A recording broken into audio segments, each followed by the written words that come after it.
is what is often tagged as the most delicious part of the meal. So yeah, we are here for the final dish, and of course, it's going to be an amazing time. I mean, you don't want to miss this session today from our very own first camp fight. So we will be moving straight to what we have today. So just a recap of what we've had thus far. So on the first day, we had the first speaker, Mr. Jonathan. Second, we had Engineer Felicia, and then Mr. David Effiong, and then Kayode Alabi, and then we had Ashim Joshi yesterday, and today we'll be having our very own host. So I'll be checking the comment section, the chat box.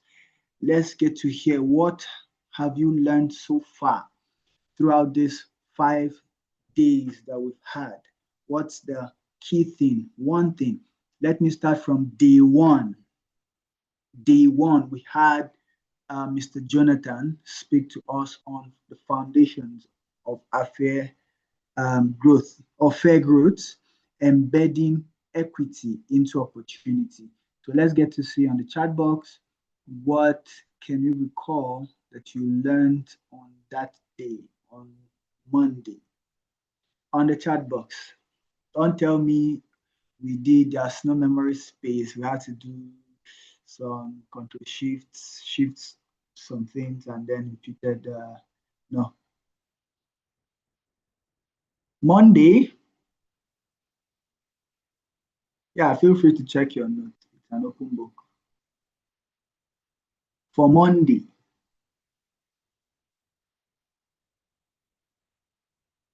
what was the key thing you took home?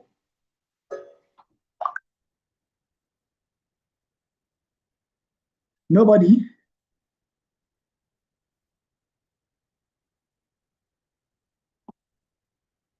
Yeah, growth without structure collapses under pressure. Amazing. Thank you very much for that. That's one. So day two, we had Engineer Felicia Agubata, who talked about rewriting the rules of inclusion, um, shifting the gender paradigm. So what is the key thing you picked from her session? For me, she mentioned that you are the architect of your tomorrow, which is one thing we must all embrace after this whole session. But yeah, due to time, let's go straight to today's session. Yeah, narratives shapes culture more than policies alone. Thank you very much for that. So for today, we will be having the first campite, Dr. Kelechuku, speak to us. But before then, let's get to have the DEKEMP's anthem, and then we can proceed from there.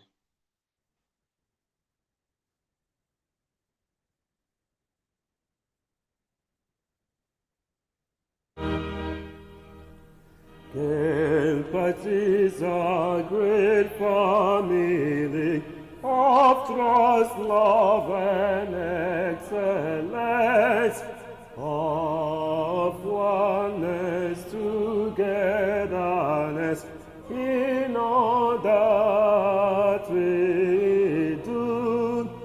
We aim to achieve great success through process, learn and relearn, to make our works much more better.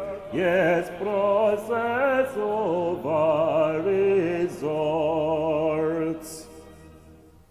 Empires, resourceful people who support each other, knowing that till we all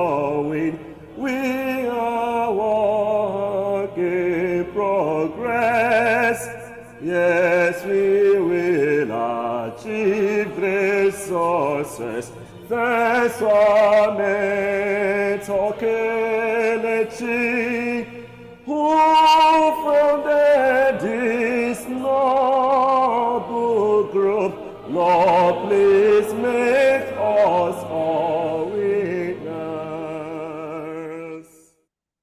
Till we all win, we are all a work in progress. God bless the camp for all this community does.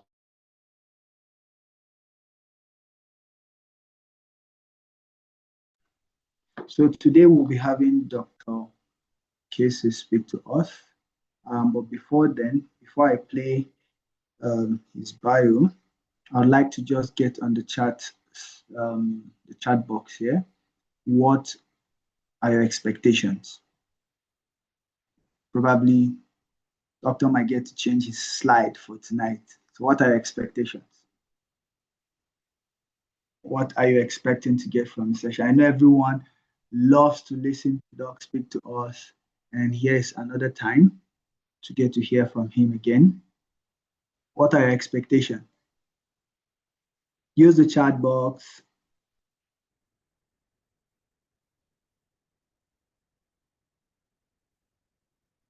Okay. I can't see anyone coming yet.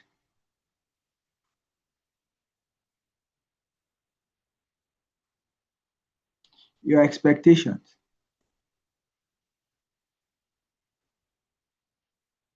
Did we just join this call and everyone is, come on guys.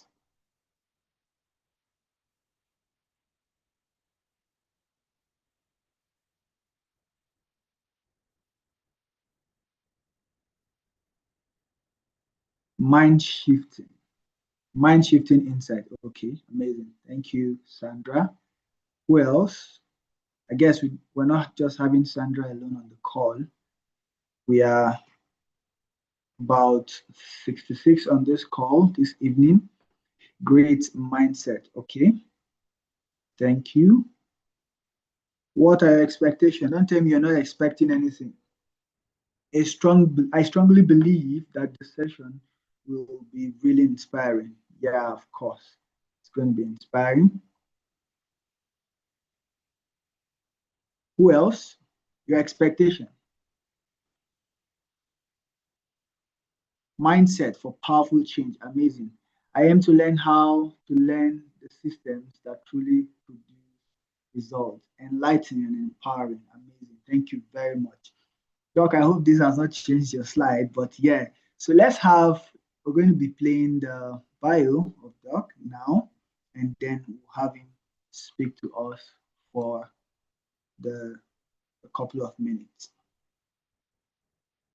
At 6, the speaker of tonight is a published author of Till We All Win book and founder of DEKEMP. He is currently a research scientist working for Procter & Gamble, Germany. He graduated with a first-class honors in industry chemistry from Futo, Nigeria in 2011.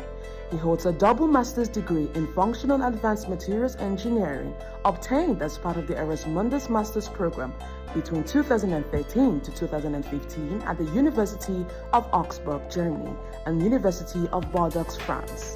He also holds a double PhD degree in organic and polymer chemistry, obtained as part of the Marie Curie Joint Doctoral Program in Functional Materials (EJD) Funmat from Karlsruhe Institute of Technology KIT Germany and the University of Bordeaux, France. His thesis, which was focused on developing sustainable approaches for making materials from cellulose, won the 2020 PhD Thesis Award on Sustainable Chemistry from the German Chemical Society, GDCH. As his contribution to develop human capacity in Africa, he runs a mentorship platform, DEKEMP, that coaches and guides students in applying for international scholarships. From June 2019, when DEKEMP was founded, over 250 plus of his mentees have received full scholarships for graduate studies in US, Asia, Africa, and Europe. The total value of $25 million.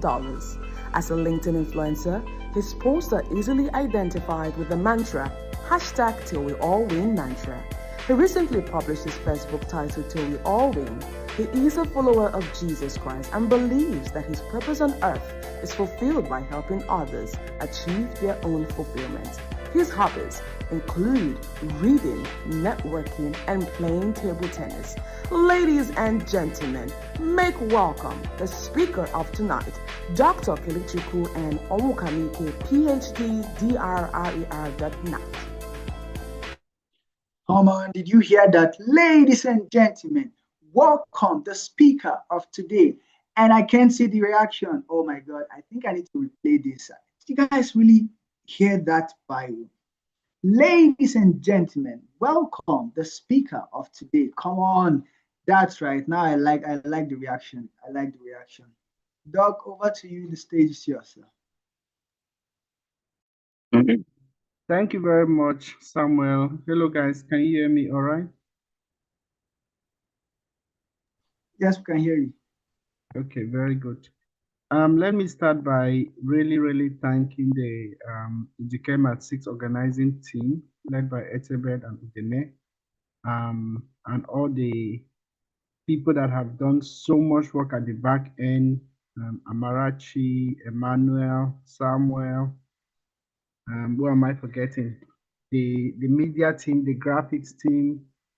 You guys have been amazing, and it's really a pleasure to be one of you, to lead this organization. I appreciate your sacrifice. From Monday to today, we have been having back-to-back web-packed session. I hope that as Kempites, we find value in all these well-curated sessions. And so today, I will do more of communication or dialogue, let's put it that way. I know you know a lot already, and I hope that we would be able to learn together in my session today. So I would go ahead to share the screen.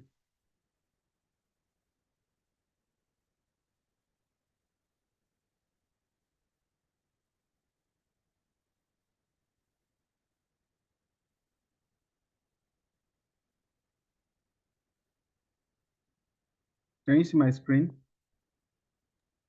Yes, you can see your screen now. Okay. Slideshow. I'll put it in slideshow now. Okay. How is it now? Yeah, it's perfect now. All right, very good. So we've already talked, like I said, from Monday to today, anchoring different speakers on the theme of DEKEMP at 6, which is rooted for results, building youth power through consistent action. I would like to walk us through the history so that we can also appreciate how far we have come. We had DEKEMP at 2 in 2021. You might notice there is no DEKEMP at 1. Do you notice that? So I'm going to come to the chat and maybe already, can someone tell me why there was no DEKEMP at 1 celebration? DEKEMP was founded in 2019, so DEKEMP at 1 should be 2020. So why was there no DEKEMP at 1 celebration in 2020? Yeah, you can unmute and speak.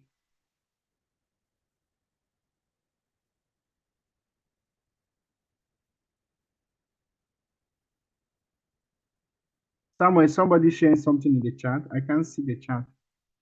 Oh yes, majority of people here. Okay, the pandemic and COVID. That's the two responses we have. That's all everyone is saying.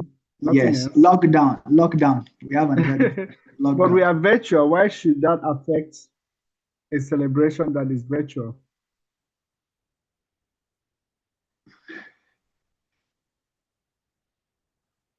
How many people did you think we had in DEKEMP by 2020? Someone said 6. 2019. Someone said 6. Eh? 6. No, we started with 8 in 2019. So by June 2020, we didn't even know whether DEKEMP would exist. In fact, it wasn't even called as DEKEMP. We didn't even have a name, right? We started the whole branding work during the DEKEMP at 2 anniversary. So the point I want to make here is we started afraid, we started anyhow, right? So when I started DEKEMP, there was no it didn't, there was no end in sight that this would grow into such an organization, right? So it was just me, trying not to answer to 8 people all the time with the same information individually. It was so much times as I will put you guys into a group, into a WhatsApp group, and I just share the information once and for all. So as the camp kept growing, we never knew, or at least I didn't know, that there will be a time where we'll celebrate up to the camp at 2 or 3 and 4 and the rest. So there was just no thought of even celebrating a decam at 1. Let's put it that way. And the point I want to draw here is that even up to this moment, we have not yet figured it all out, but we are not waiting to figure it out before we start. Okay, so that is why we need to continue to be a work in progress. We continue to be work in progress. That is how we keep ourselves agile, flexible, recognize changes, and adapt to those changes with time. So from DEKEMP 2 to DEKEMP 3 to DEKEMP 4 to DEKEMP 5, and if you look through how we have kind of evolved with our team, right? The very first team for DEKEMP 2 was process over results. If you remember, or let me even put it to you as Kempites, what are the 3 foundations of DEKEMP? What are 3 guiding principles of DEKEMP? Process over results. Yeah, you could read that one. Yes. What else?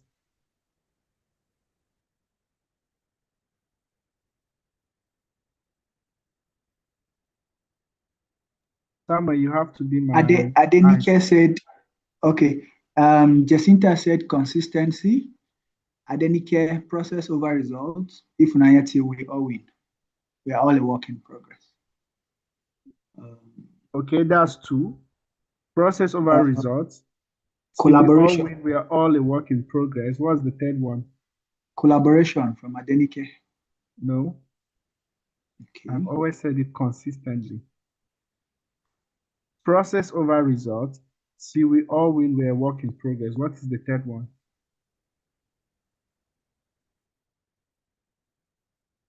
Kempites, come on. This is life.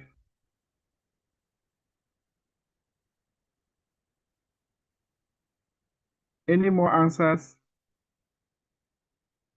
Yeah, inch forward. Direction over speed. Direction over speed. Yeah. I hope you remember it today. You never forget it again. DEKEMP, we are founded and guided by 3 fundamental principles. First, see, we all win. We are all a work in progress. This is our philosophy. This is what we believe in. This is what drives us. Second, process over results. We are a process-driven organization. We want to understand, set a process, then let it run. The 3rd one, direction over speed. We are not in a hurry to go to nowhere, okay? We take our time, we learn, we understand, we map properly, and then we move, okay? Please remember these 3.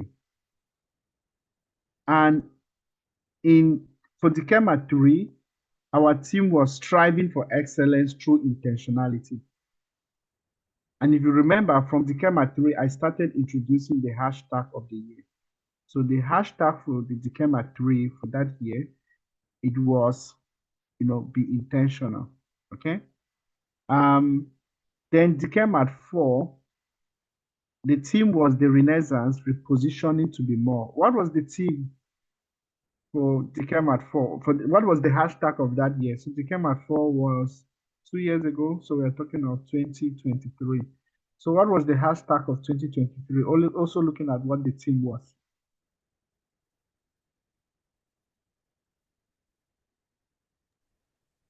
Be more. Be more. Absolutely. Ezekiel.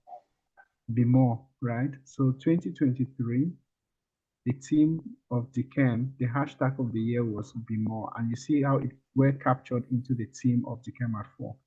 And DEKEMP 5, an inch forward, the mindset of a transgenerational leader. So what was the hashtag of 2024 for DEKEMP?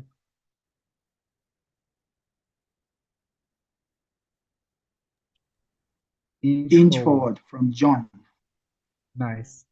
And now DEKEMP at 5. Now we are in DEKEMP at 6. So the team is rooted for results, building youth power through consistent action. So what is the hashtag of this year?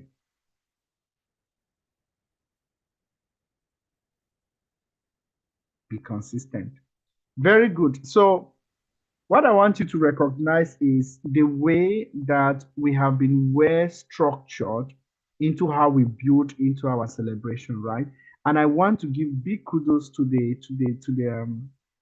planning team led by Etebet for how they have put together a program that really captures what the team, the hashtag of this year is. Remember, our hashtag of the year is what guides us through the year. That is what we work with. That is what we anchor our year on, right? So this year, be consistent. That is how we are moving through this year of 2025. So well done. It well captures into the team. I see all the speakers, all the the topics of this year of each speaker also well captures into this our hashtag of the year. So I really wanted to recognize that. So today I've been asked to talk about legacy through discipline, right? Sustaining impact beyond the moment. And this has kept me wondering. Remember, the team gave me this topic, and I know they decided to give me the harder one. That's okay, because I'm sure that we are going to go into it together. Okay. So, what does it mean when we talk about legacy, right? Legacy through discipline. When I was thinking about this topic, I wondered, what is legacy? And how can we build legacy? Obviously, the answer is included here through discipline. Maybe there are other ways to build legacy, but today we are going to talk about how to build legacy through discipline. And what is interesting to see here is that they call it the tagline, perhaps, talks about sustaining impact beyond the moment. It also means you could sustain impact, but at the moment. And again, this comes back to the hashtag of this year, be consistent. How can you be consistent, right? And how do you sustain impact? Of course, if you do not understand what impact is. So this is what I want us to discuss in today's session.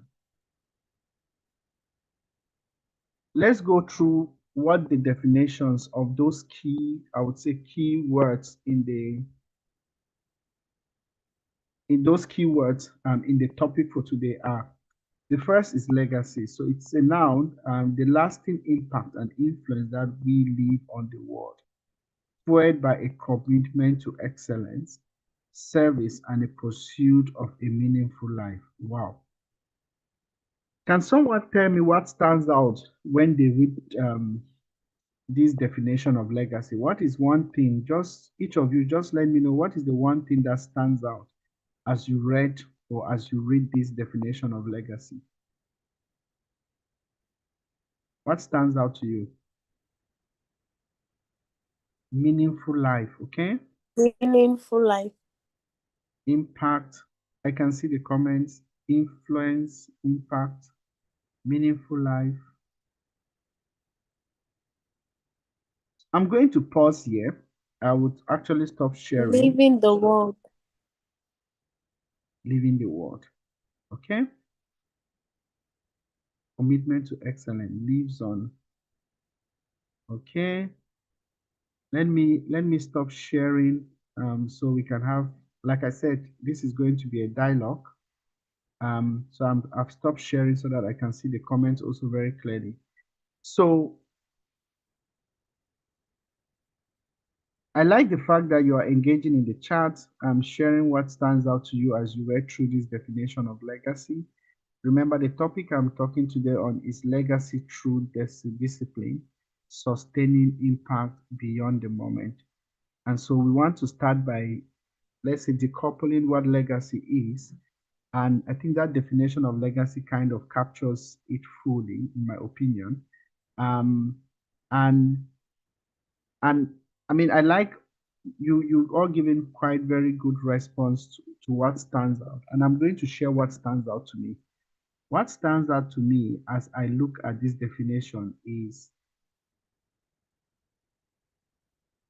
the lasting impact and influence that we leave on the world by a commitment to excellence, service, and the pursuit of a meaningful life. How do you leave something? How would you know that something was left if you are no longer there? This is going to, like I said, interactive. Please raise your hand. I want to hear you talk. Remember, you are leaving something, right? Like an imprint. But how would you know that you left something?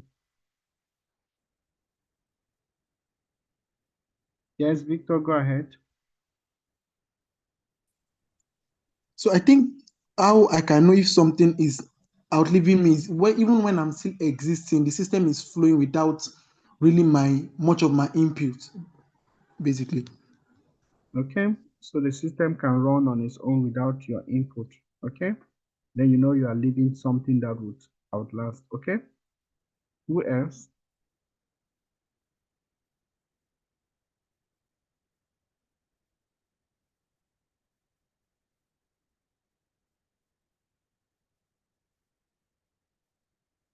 Yes, Patrick, go ahead. Samuel, please manage the unmuting. So to me, I hope good evening. Yeah, they can unmute themselves. I hope you're getting me. Yeah, Patrick, I can hear you. Yes. To me, I looked at for me, I'm looking at the margin of the impact. Like for instance, how much you've caused an influence to before. Like yeah, that's what I think. How much influence you have caused, or how much influence you have.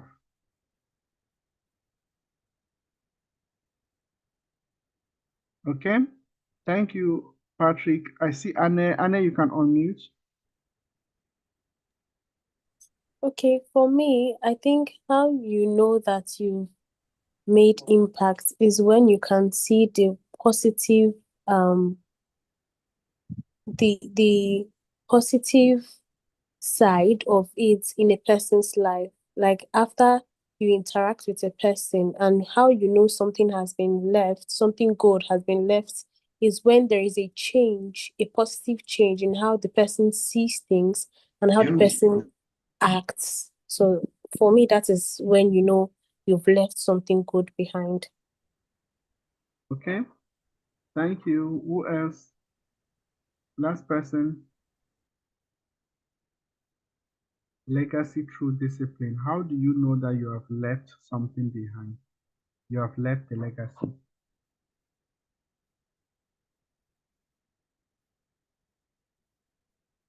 Anyone else?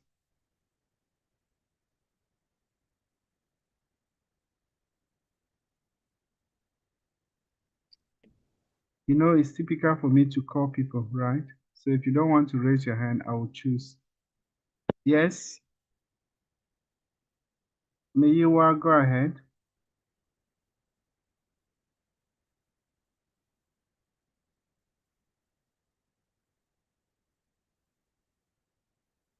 We can unmute ourselves. Everyone has access to it. Yeah. Okay, yeah, I think number one thing is how you know you've outgrown something or it no longer hurts you. I think number one thing is when you can talk freely about it.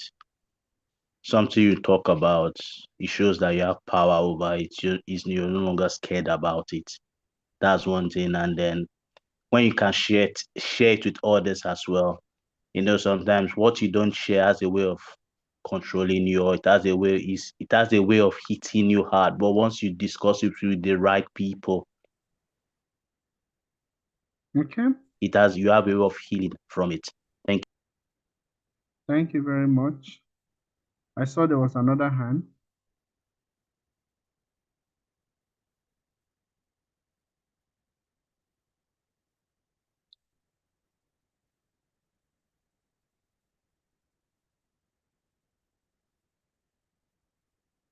Okay.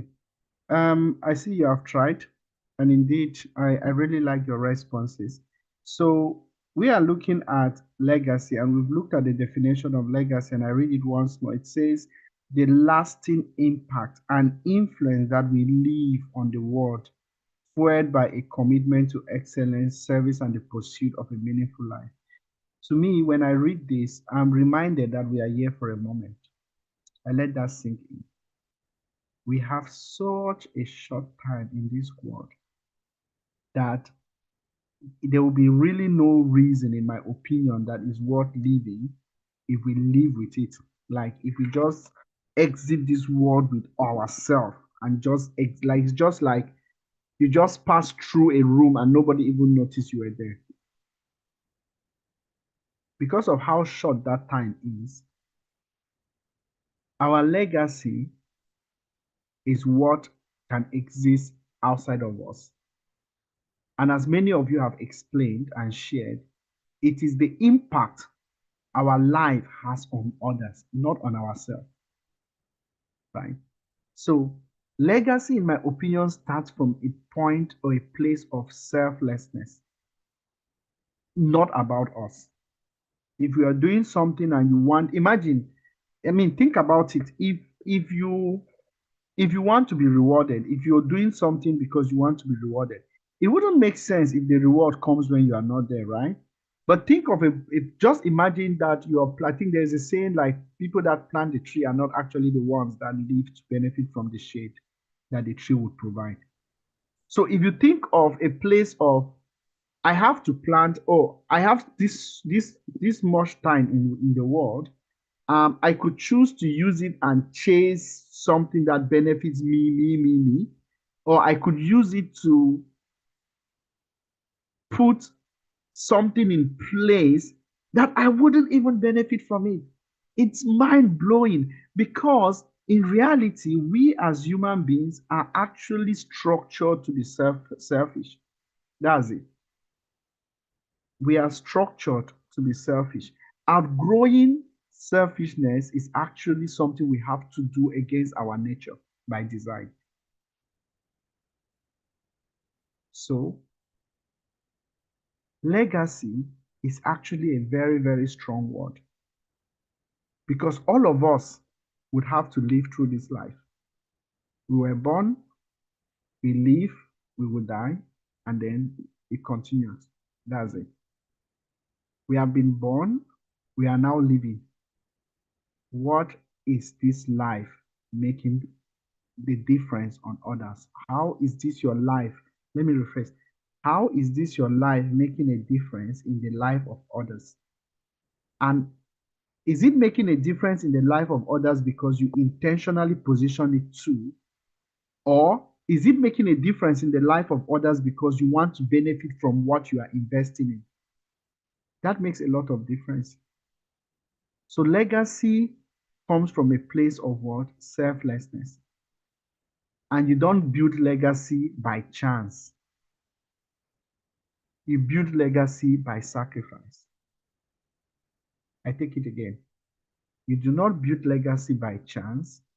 You build legacy by sacrifice. So if we are thinking about building legacy, we have to think beyond ourselves. And that is not easy. That is why the next part, and I'm going to share my screen again.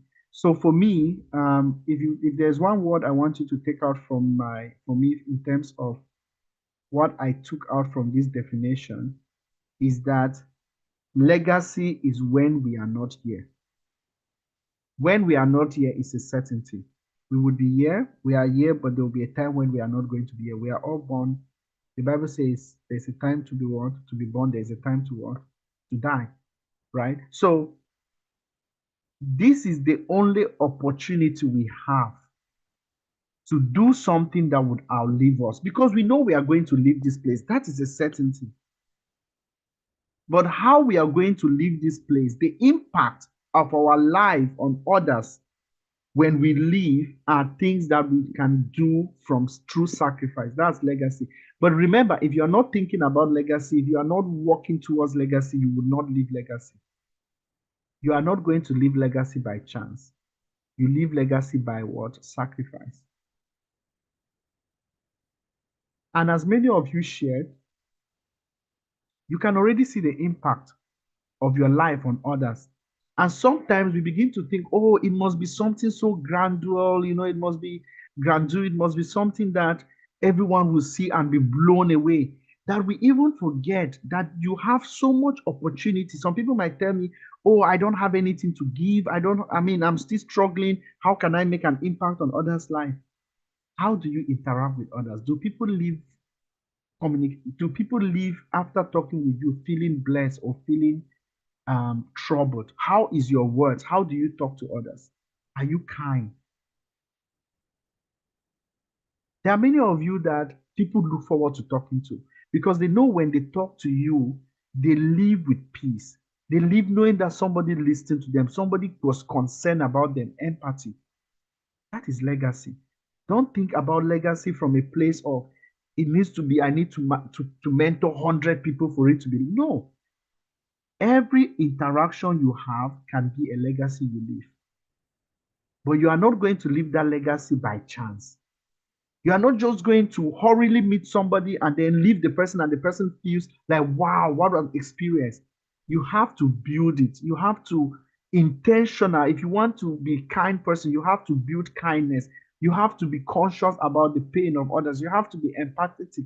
You have to build it so that when you engage with people, if that is a legacy, if you want to say, okay, my legacy is when I leave, when people talk with me, when people reach me, when people interact with me, they are going to live knowing that actually somebody cares about them. If that is a legacy you want to leave, you have to make what? Sacrifice. You are not going to leave legacy by chance. So keep in mind, we are going to leave this world. We all have the opportunity to design what is going to stay behind when we are not here. And how do you know that what you are building is going to stay when you are not here? Because as many of you shared, when you interact with people, that legacy you are trying to build, you can see it showing up in the life of others. Okay? So think about legacy. Design your life to leave a legacy. Okay? It's not going to happen by chance. And that's why the topic again, if we go back to the topic, it says legacy through discipline. We can talk about legacy in different ways, but today we want to talk about how do you build legacy, ensuring discipline as your playbook, as your how. Your what is legacy. Your how to build legacy is what? Through discipline. And then, of course, in the grand scheme of things, you are sustaining impact beyond the moment. Remember, beyond the moment, beyond us, beyond this time, right? Far into a time when we might not even be there to see the benefits or the influence it is having in the life of others. So let's look at discipline. It said the practice of doing what you don't want to do. Remember what I talked about building legacy through what? Sacrifice. So you will not build legacy by what? Chance. And what is sacrifice? Discipline. At least one part of it. The practice of doing what you don't want to do. When you don't want to do it, how bad can it be? Like you don't want to do something, but you could also say, well, I don't want to do it, but this is when I can do it. But no, discipline is doing what you don't want to do at a time when you don't even want to do it. You might call it like two negatives, right? I don't want to do it, and I don't want to do it at this time. Discipline is combining those two. It means pushing yourself further when no one else is going to do it for you. How do you make your dream become a reality? So again, I'm going to pause here, or rather stop sharing, because we have to remember that everyone has an opportunity to make a difference. Everyone, from where they are today, at this moment. The moment we realize that Our life is the choices we make or don't make. Somebody said the other time that choice is what you do and what you don't do, right? So when you don't do something, you have made a choice. If you do something, you have made a choice. Sometimes we feel like when we do not choose, then we have not chosen. No, if you do not choose, you have chosen. That is a choice. Discipline is positioning yourself to become what you have envisioned by doing the things that are uncomfortable. There is no comfort in discipline. That's why I said legacy can only be built through sacrifice. Because you will be in a place where you could have done it, you could have, managed what you have if you could manage it alone rather than share with others. So when you share with others, you are not comfortable. And the more you do that, the more you build up that personality. Can you guys still hear me? Samuel, let me use you as a test. Yes, we can hear you. Yeah. Okay. So we build legacy through discipline, through sacrifice. And we have explained what I understand to be discipline. So when you look at someone, it comes to a point that when you say you are going to do something at a certain time, come rain, come sun, you do it. And that is how you force yourself to become. Because again, remember, we are not naturally going to be disciplined. We are not designed to be disciplined. We want to be carefree, live our lives. Why should I be doing this when I could do other things that are less demanding? So discipline is working through uncomfort to get the results that you would desire. You walk through uncomfort to get the results that you desire because you know what you desire. There are many of you that want to, you have a plan, you want to open up, you want to start a business. You have an idea of what that business is going to be. But then you know that you need to make out time to learn those skills that would help you to, bring that business into a reality. Not that you don't have the time to, because again, all of us have the time to do the things that we prioritize, full stop. But we do not prioritize because that is not easy. And over and over and over, what happens? We keep pushing ourselves outside of what we should have become because we have not been disciplined enough to bring ourselves under our own authority. Discipline is bringing yourself under an authority that is bigger than yourself. Like you tell yourself that I'm going to do this today. Then when yourself says, I am tired, you tell yourself that I've told myself I'm going to do this and I'm going to do it. I'm not doing it because I'm not tired. I'm actually doing it despite of I am tired. Discipline is hard. So if we think of legacy, the things we want people to remember about us, the things we want and we know are going to outlive us because our time here is so short. Discipline becomes an anchor. I've told many of you, and I've said it many times, there is nothing that I'm doing in DEKEMP here that is easy, that is sweet, it's painful. So when I see people, when I see campers that go all their way to demonstrate selflessness, like what Udeme is doing in the media team, I'm so excited. I get it. I mean, she has a business, she runs a business. But you will see her at every corner in DEKEMP. You see her leading the media team. We are having daily posting on all our social media team. That is a lot of work and a team behind her. I'm pretty sure if Udeme was not demonstrating to her team that what it means to make sacrifice, the team will not also demonstrate that same sacrifice that we are seeing as the results today. When I see what Victor is doing with the scholarship hub, when I see what Isaac and Ikena are doing with the DEKEMP US team, especially also with the US visa interview, it's a lot of work. But I've said it many times and I will say it again, there is nothing that is worth doing that is easy to be done. So if we want to build a legacy, we have to be willing to make sacrifices. Please, there is no sacrifice that is sweet. It's painful.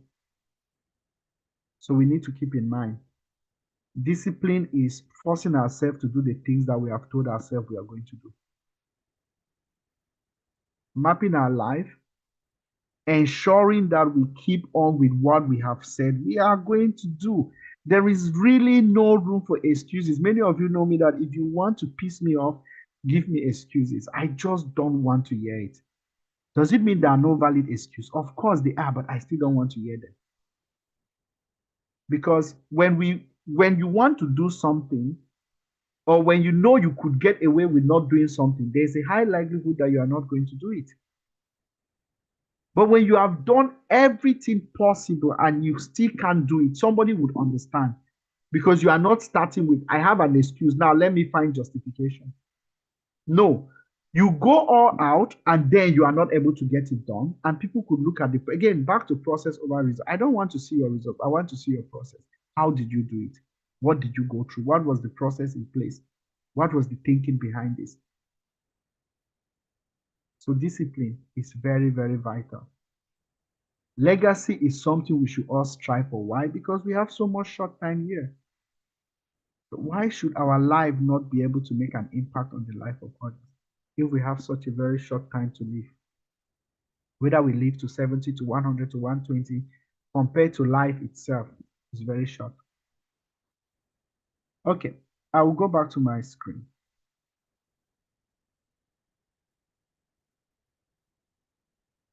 So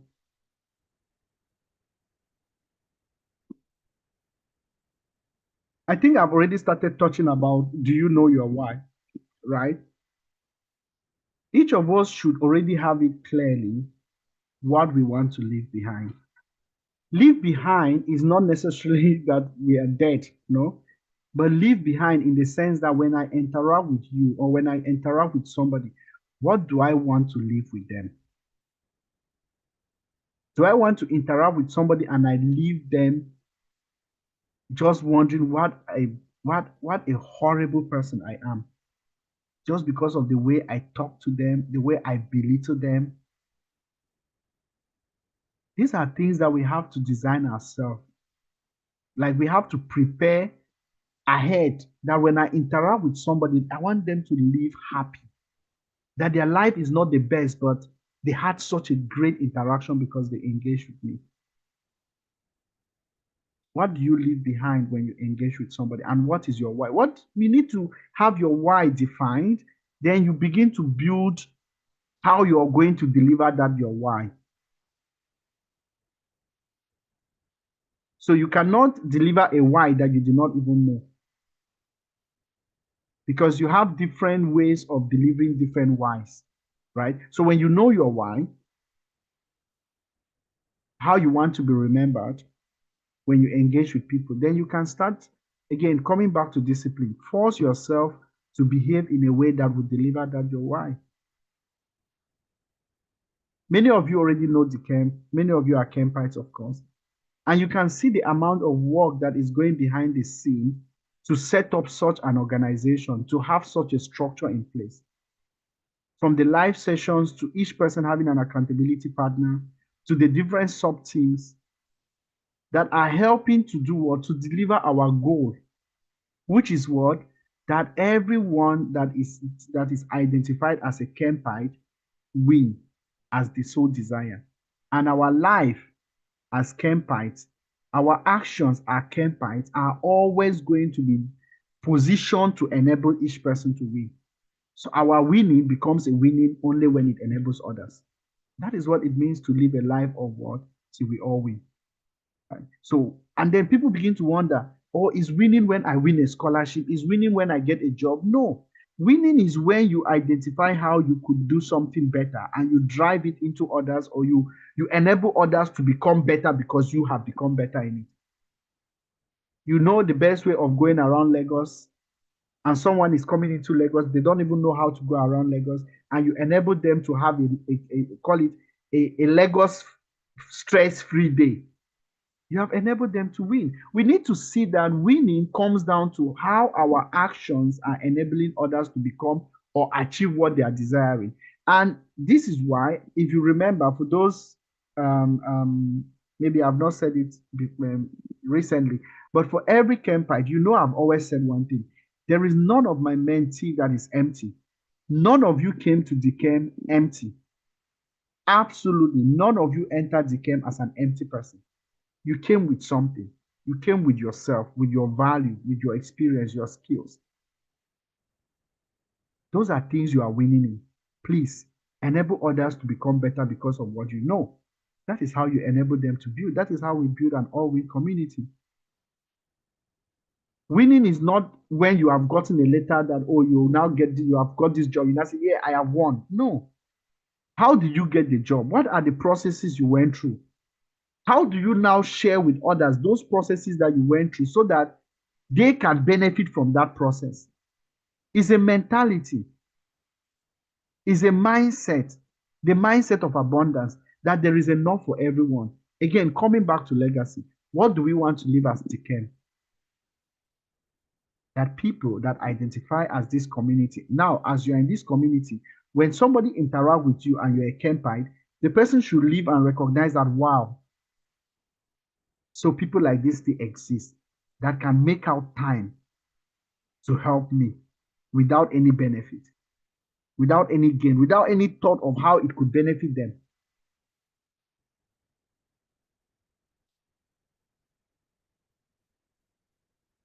So I'm going back and forth my presentations. Sometimes I try to. So how do we sustain impact, right? So if I think about DEKEMP, I'm already thinking about DEKEMP at 10, right? What does it mean for us to build a community that we are talking about our 6th anniversary? I'm thinking about our 10th anniversary, our 20th anniversary. It became very clear to me that the first thing we have to address in DEKEMP, remember I said we didn't even know we should celebrate DEKEMP at 2 because I didn't even know whether there will be a DEKEMP at 2. And gradually, I recognize that the only way, I don't see it any other way, the only way that we can build and sustain such a community is by always having the end in mind when we start. What do we want to achieve? Where do we want to be?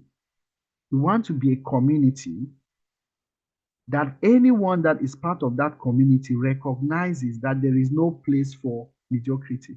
There is no place for idleness. There is no place for excuses. We need to have what people might call densification. We need to be like, keep concentrating ourselves until we have that concentrate. Like for chemists, if you have a high concentrated solution, right, you could use it and dilute it into so much more. Then if you have so much more diluted, how do you even get it more concentrated? So, and the way to do that is by setting a very high minimum acceptable level. There is a level that you cannot go below. And this is something we have struggled with, in my opinion. We have grown. There was a time when we were more than 500, almost 600 campites. I had to reduce it to around 300. We are now more than 400. It's likelihood, and after DEKEMP Assist, we will reduce to at least half. Why? Because every person that is in DEKEMP needs to operate at a certain minimum level. And how do you operate at a certain minimum level? By leveraging the network that you already have. You cannot be a campite when you do not have a goal, when you do not know what you are working towards, when you just simply live as if you are letting the world push you in any direction. When you are not a vector, you are basically a scalar quantity, like any direction. You have no direction. That's not what we want. And this is not to deny that it's so difficult to, stay focused, but that is what it means to do what? To be disciplined. Does it mean we understand it all? Absolutely not. That is why we need to what? We need to start afraid. We need to start afraid again and again. Never wait till you have everything figured out before you start. Learn on the journey. And then don't be driven by results. Don't make it, the theme of this year says sustaining and building youth power through sustained results. The results, you don't sustain results by results. You sustain results by process. It's not results that build results. It's process that builds results. If you want to sustain results, you have to what? Have a sustainable process. How do you have a sustainable process? You have a sustainable process when you are driven by direction and not speed. How do you get driven by direction and not speed? When you continue to be a work in progress. You do not get to a point where you believe you have arrived. When you have this mindset, every interaction you have, every disappointment you have are learnings, they are experiences. You never look at it from a place of disappointment. You look at it from a place, what did I learn? What could I have done differently? How can I combine this to the things that I've known from the past? One day you have a process. Now you do not have a process and say, oh, now I've arrived. No, you keep doing what? Enhancing that process. It can always be better. You can always be a better version of yourself each day. We need to recognize limitations, right? We should never feel as if we know it all, but we should not also feel like if we don't know anything. So nobody is in DEKEMP as a novice. You all came here with value. Please do not hold on to those values to yourself. You share them. And people could combine different values, different, it's just like you're in a community. This person can do this person can do that. And then you on your own side, you can do something else. And then somehow 3 people can create almost, call it 3 factorial possibilities from those 3 different, call it benefits that each of you bring. That is how we build a sustainable community. We need to start with the end in mind. What do we want to leave behind? We need to set a minimum acceptable level. It's not out of pride, it's out of recognizing that we do not build excellence by chance. We build excellence through sacrifice. We build legacy through sacrifice. We need to build a cohesive and collaborative atmosphere. People should not be afraid to say what they know, what they think. They should not be scared. They should not be belittled. Nobody should feel I am less of a Kempite because I'm in Nigeria and somebody is more of a Kempite because they're in the US. I would say it here, I would say it again. All 99% of my mentees all started in Nigeria. I don't remember any of my mentees that came in with a master's degree.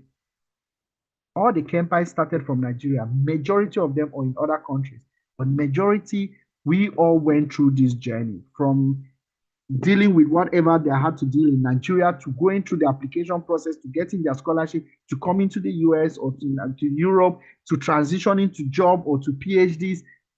We have all gone through this process. And I always try to keep the same message. You are first a Kempite before something else. And how do you demonstrate that you're a Kempite? Our 3 founding principles. See, we all win, we are all a work in progress. Process over results, direction over speed. And we need to never forget, or we should never forget, that our work is great. Our time is short. The consequences of our labors are infinite. Never underestimate the power you will. Never underestimate what you can do, the impact you can leave. Don't look too far away. Don't try to create a very, it must be so majestically for people. If you are not doing it for people too, sometimes I feel like we get into trap to think, oh, nobody knows what I'm doing, therefore I'm not doing enough. Remember, when you leave one person with a good experience, you have actually changed the world. It doesn't take to one person. There's a story that is told of a man that was at a beach. The shore was it was very high tide, so they had a lot of fish along the coast. And this guy was just picking one fish at a time, throwing it back into the sea. The coast was filled with fish, thousands of them. Many of them dying. This guy was just picking one into the sea, one into the sea. An onlooker came to him and said, but you are not, what are you doing? He said, yeah, I'm returning the fish into the sea. He said, but there are so many of them. Why are you doing that? You are not making any difference. He picked the next fish, threw it into the sea. That fish jumped out of the water, I would imagine like in excitement. And he looked at this onlooker and said, I have made a difference in the life of that fish. That is how we have to see our life. Legacy is not in the quantity, but in the quality. So think of your life as a moving impact, that anyone that comes in contact with you live better. Then you will truly be able to build legacy, right? And as a community, as DEKEMP, our goal is to continue to do what? Sustain excellence. That we leave this world, each person that is a campite, as you're being influenced, you are influencing your own environment. Thank you very much.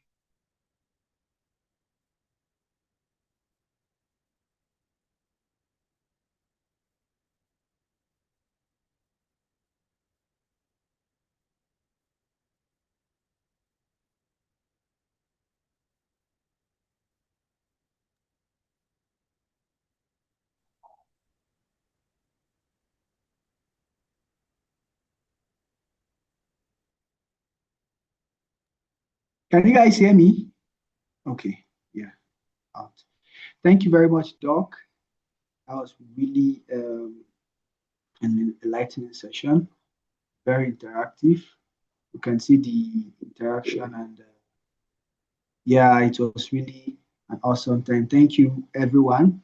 So I'll be opening the room for questions now. Do you have any question to Doc that you would love to ask him?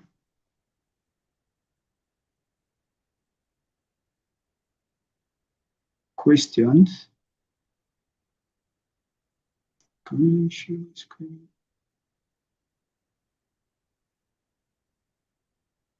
All right, Eric, you can unmute and ask.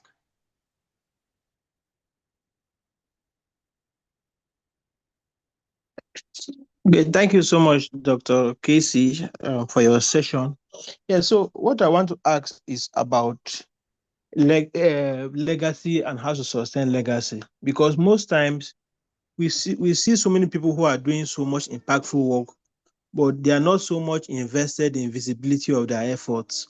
So the world doesn't know so much about what they do, and because they have limited visibility, that also limits their access to opportunities. So how can we balance um, building legacy projects while being visible? How can we manage that challenge? Because sometimes when you also try to be visible, that visibility sometimes becomes a distraction. So how do we manage the two? How do you build legacy and also maintain visibility, but ensure that the visibility doesn't become a distraction in the end? That's my question. Okay. No, thank you for the question, Eric. So, let's come back to the basics, right? What the first thing I always want to ask myself is, why am I doing this? Am I doing this for the cloud, to chase clouds? Am I doing this because I believe this is what I am going to do? This is what I want to be remembered for. Remember that you leave legacy on people, on institutions. Of course, people build institutions, not necessarily on the public. It depends on why are you trying to do what you are doing. So from what you are sharing, if for example, let's say DEKEMP, right? I'm not talking about DEKEMP externally. The question would be, would people ever know about DEKEMP? I think the answer is yes, right? Because the people you are influencing, or the people we are influencing, they go and talk about it. Even if you will notice most times that I barely share on LinkedIn anymore. Not because I don't want to share, but I just don't necessarily deeply find the benefit of sharing it outside of the impact that I'm having through the network already. So we just need to be honest with ourselves. Now, of course, if I'm trying to target, let's say I want to attract a certain funding, I have to show evidence. Right? This is why we document what we are doing, so we can do that. But coming back to the basis, we are not doing, or at least I'm not doing what I'm doing because I want to get funding from anyone, right? I'm not doing what I'm doing because I want people to see that I'm doing it. Or yeah, see me, we are doing this. This is DEKEMP. No, the impact, in my opinion, that my life has is on individuals. and that impact is showing in their own individual lives. To me, that is enough. So my goal is never that we have, I've always said it many times, I'm fine to have 50 people in the camp than 400. It doesn't make a huge difference to me. I'm not celebrating the number. I'm celebrating the quality of the benefits that they are getting because they are part of this community. So when you break this down to, in my opinion, to the fundamentals, you can ask yourself, why am I doing this? Most times, and in many cases, people could be doing it for show, right? Oh, I want people to know that I am the one that did this. Or I want people to know I'm the one that made this person to get this award. I want people to, that's, in my opinion, that's doing it for another reason. So check your why, focus on that your why. Don't be too worried that people don't see your impact is not what people see. Your impact is what that person, that one person that you have made a difference in their life would remember.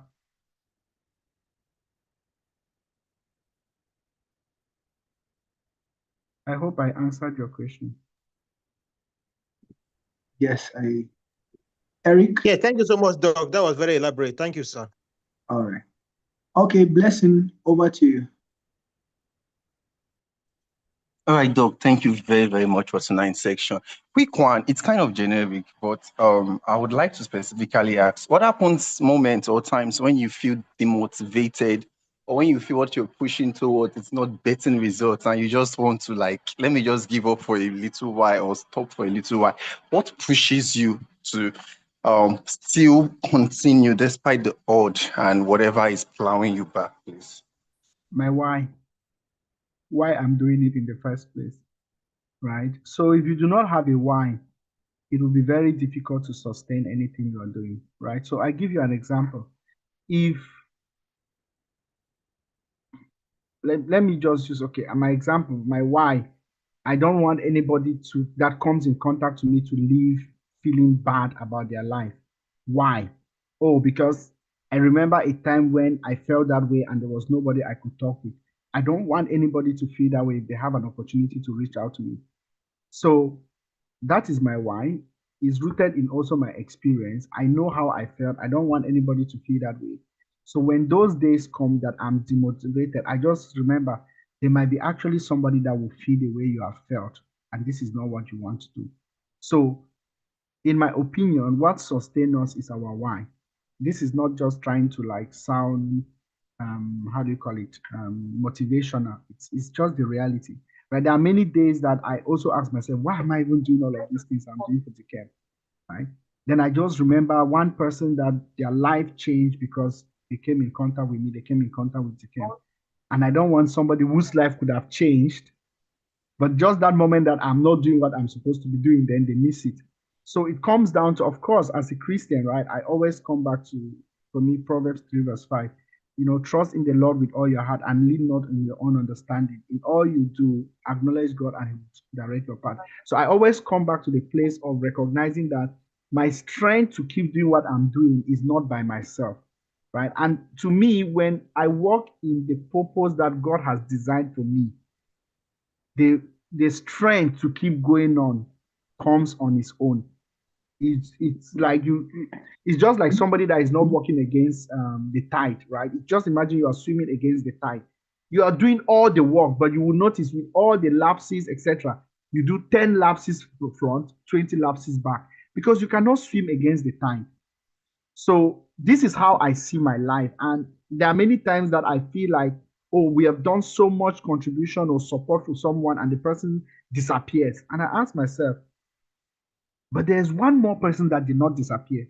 Will you change your way of dealing with people because this one person disappointed? Right? This comes down to, again, why are we doing what we are doing? If you are doing things for show, you need the crowd. When there is no crowd, will you continue doing that? But when you are doing something for one person, when you see your life as my life is making an impact in the life of somewhere, in the life of blessing, that's it. That's enough. If this person disappoints, did the other person disappoint? So let's put our work in personalizing terms. When we put it as crowd, it disappears. I mean, I don't know, is it 100, 200? Do I need 200 to feel satisfied? then you leave each day feeling you should have done more. No, you should leave each day feeling fulfilled because you made a difference in one person's life. And that is much more than enough. Because many people go through this life without even thinking of any other person. So the fact that you are even thinking of someone and you even go out of your way to even do something that brings benefit to them, to me, that's like you are living way above anybody's imagination. So to answer your question, in my opinion, we find strength, at least I find strength recognizing that I cannot do what I'm doing by my own strength. So if I feel tired, I just need to recognize that I'm now trying to do it by my own strength. Thank you very much, Doc. That was perfectly answered and understood. Then let me just add one comment. I see like Chinonso is asking like, I feel tired, less motivated as I can't see results in the direction I put effort. We need to remember the difference between process and results. There's a very big danger when we are results driven. Because results is the last outcome. If you tell me like I'm not seeing results, I would ask you, what are you doing? What is the result you expect?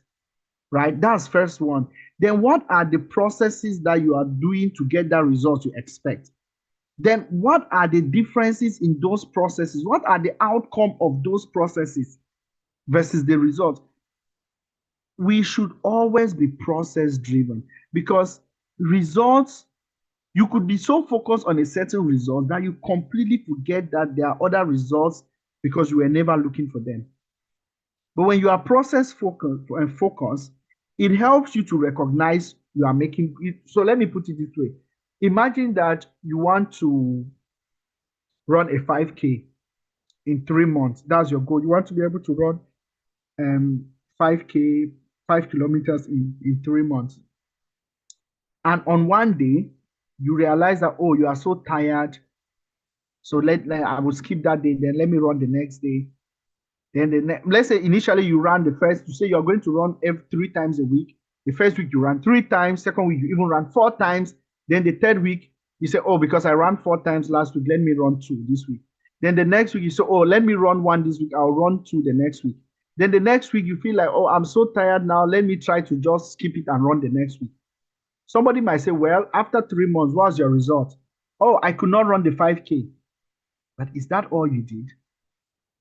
Results are the outcome of process. Go back to your process. I ran this and this. I am celebrating the ones I did. You know, you need to build an attitude of celebration. And you cannot celebrate when you have not really broken down what you want to achieve into some meaningful steps that will give you the courage to keep going forward. Otherwise, the results we are looking for might not come. And we are motivational beings. If you are not motivated, you will not do anything. And the more you don't do anything, it only gets worse, right? Things are not going to be better when, imagine you are not getting what you're looking for by doing 50%. Then you start doing 20% because you did not get enough from 50%. Are you going to get it from 20? So let's be careful the way we look at results. That's why I said today that results is an outcome of process, right? Results are sustained by process. You don't have sustainable results without a sustainable process. Otherwise, what you have is luck, chance, and luck are not sustainable. If you are someone that thinks you are going to hit it by a chance, you are probably going to also lose it by a chance. So let's focus on process and don't make ourselves be so result oriented that we really lose the effort we have put in place. Result is like the last lap. So why should I celebrate that last lap and not the 1,000 steps before? Yeah, go ahead. Go ahead, Nasir. Okay, good evening, Doc. Thanks for the presentation. It's really insightful. My question is on the concept of direction over speed. As sometimes we work towards a particular direction, put all effort to that direction, but we get to some crossroads where we are not sure about the direction anymore. How do we manage the confusion to get back on track? If I understood your question, you said first, if I understood your question, you've defined the direction, right? And then you get to that and you realize you have to do something else. That's process, right? That means what you thought was not what it became. But you should not leave that spot thinking I have failed, I've wasted my time. Instead, look at it like, oh, this is what I now know. And many times you would have never known that if you did not do that, right? But that is different from speed. It doesn't mean that you just got up in the morning and said, I want to go to Lagos. I enter the first bus that I see without even knowing if the bus is going opposite direction. But that is the fastest bus. I will just jump into it. And then on the middle of it, you just realize, oh, it's going to Lagos, not Maiduguri. That's a difference versus I want to go to Lagos. I enter the bus that is going to Lagos. I reach Lagos and I realize that, it's not Lagos I should have come to. I should go to Cotonou. No, I should go, let me the other direction. I should go to Kano. That is direction. It's not speed, which is good because before you started going to Lagos, you must have mapped out why you want to go to Lagos. Why should it be Lagos? What are the best things that will make me Lagos to be the best destination for this my process, for this job search, for this whatever? All those thinking you have put in place, right, to make you decide. You didn't just jump and enter the bus going to Lagos. It was an intentional move. When you arrive Lagos, you came by intentional. It might end up being that Lagos was not the place for you. Means maybe your hypotheses were not correct. But you could have never known that Lagos is not the place for you if you are not in Lagos. Now that you are in Lagos, you now articulate yourself based on, so you not see Lagos as a failure, you see it as a learning. Okay, I'm now in Lagos. This is what I learned. Based on this, my learning, what should the next place I should go to? Maybe your outcome now is Cotonou. You head to Cotonou. You might get to Cotonou again, real. So this is what life is. Life is recognizing that we don't know until we know. And sometimes we don't even know in our knowing. Like, you have to keep yourself in that place of a learner that your experiences are not seen as a failure. Because if you think you got to Lagos and it was a failure, even when you put all your articulation and see you should go to Abuja, you will not go to Abuja because even if you are coming to Abuja, you'll be coming to Abuja and say, will it be better than Lagos? I mean, I did all those things, I didn't succeed in Lagos. Then when you come to Abuja, guess what? You will not succeed. Not because Abuja is not there for you, but because you didn't come to Abuja with the mindset that you have learned what you learned from Lagos. You are coming to Abuja with the mindset that I failed in Lagos, would Abuja be different? Or I have done so much in Lagos, I will not even do as much anymore in Abuja. So you come to Abuja, even though it has the opportunity, you do not push as much as you were pushing in Lagos because you were not, in your opinion, successful in Lagos. How do you think you will succeed in the Abuja where you are doing less than you did in another place? So our mentality in how we see results is very dangerous. It could be our key breaker. Every opportunity, every opportunity, every experience should be seen as a learning. When you see it that way, it will be very difficult for you not to be successful, because you are not successful because of the things you did that became successful. You are successful because you have a mindset that learns from failure. And those failures to you are not failure, they are learnings. Somebody might say, oh, you wasted so much and you got to Lagos. What do you have to show for it? Oh, you have tons of experience. The person didn't know how you negotiated your weight before you got to Lagos. Our experience are our biggest learnings, right? So if we do not learn from it, we would think we are failing. But if we do not go by direction, then we are chasing cloud. And that's just the difference there. Okay? Yeah, thank you very much. All right. Thank you, Doc, for that response to the question. So, of course, I believe we all have access to Doctor's DM, and you can always ask him questions if you need any form of clarification. So, at this point, I will invite Etelbet to, during from Monday to Friday, Doc had been the one presenting awards to our guests. So this time, Doc, you would have to move a little. So let's present an award to you for being our guest speaker for today. Etelbet, over to you, please.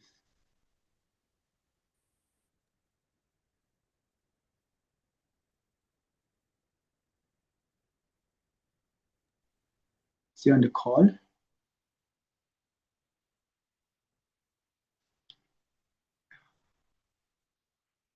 Talbot, are you on the call? Okay. Good. Oh, we can't hear you.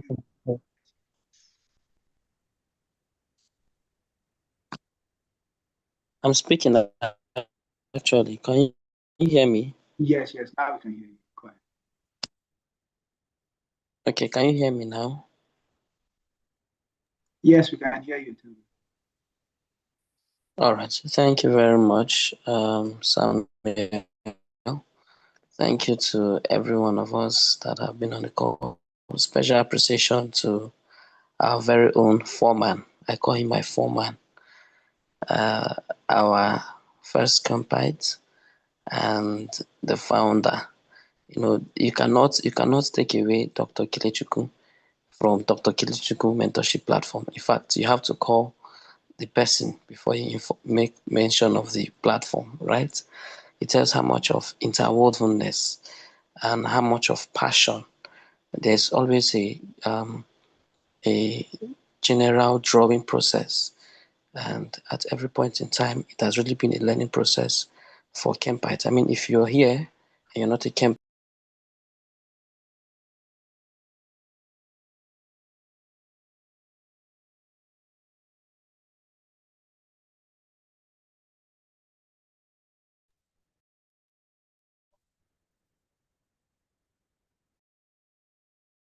yes, confirm you can hear me. Yeah, we can hear you now. All right, thank you. So, just a very quick one. Please project the award for Doc.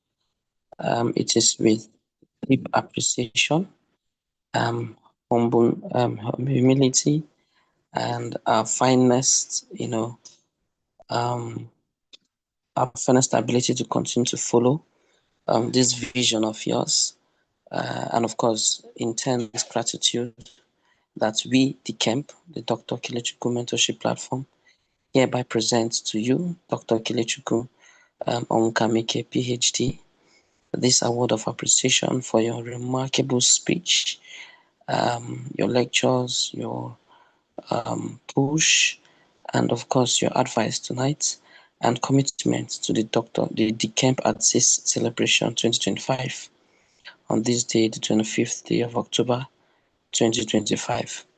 So thank you very much for taking out your time, Doc. And thank you so much for also being that visionary.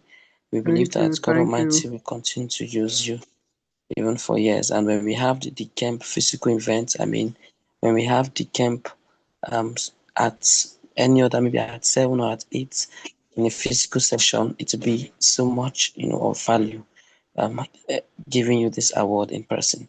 So special appreciation again to every one of us, to the moderators, and every one of us who have graced tonight's session. This is my vote of thanks and telling you a very big thank you for joining us all the way from Monday, where we had the very first speaker.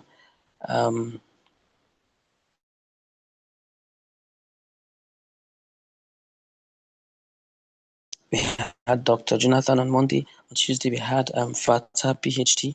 On Wednesday, we had Dr.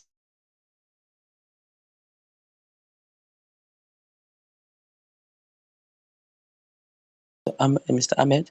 On Thursday, we had, please remind me again. On Wednesday, what speaker came up on Wednesday? I'm trying to mix them up. Okay, yes.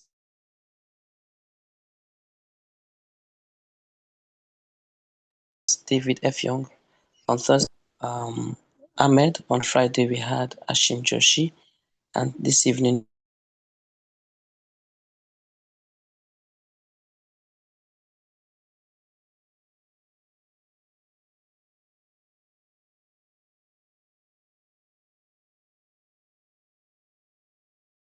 I hope that you enjoy the rest of your new week.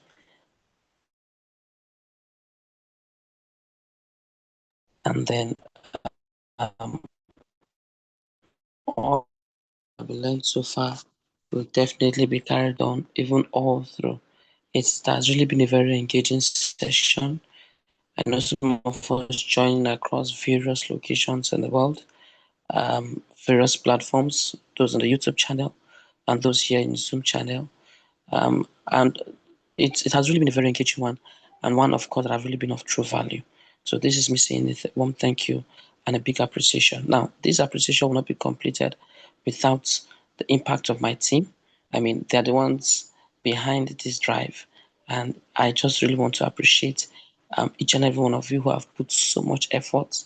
Uteme, Thelma, Glory. I don't want to miss some names. The designer teams and every other person who have contributed so much to this event. This is me saying a warm thank you, and let's do this again at the camp at 7. And of course, let's have a wonderful, wonderful rest of the weekend. Thank you. Hello, Campites. The link will be locked in the next 5 minutes. So make sure you have signed. We will lock the link in 5 minutes. Okay. All right. Thank you, everyone. Thank you once again for joining. Thank you, everyone. Thank you, Doc. Good night. Good night. Thank you. Thank you, everyone. Thank you. Thank you. Good night. Bye. Ciao. Bye-bye. Hope so that they hear my voice. Thank you. Thank you. Wow, glad to finally hear my voice. Thank you, everyone. Yeah, good to finally hear voices. Thank you. I'm saying thank you, but I'm not hearing my voice. Thank you. Thank you. So stand up for the champions, for the champions. Stand up. Stand up. Stand up. Stand up for the champions, for the champions. Stand up for the champions, for the champions. Stand up. Stand up for the champions, for the champions. Stand up.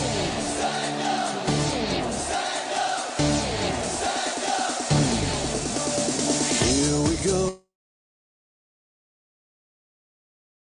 Once at most, it's just life, that's how it is. Cause we have strengths and weaknesses. Oh, I have vision, can't you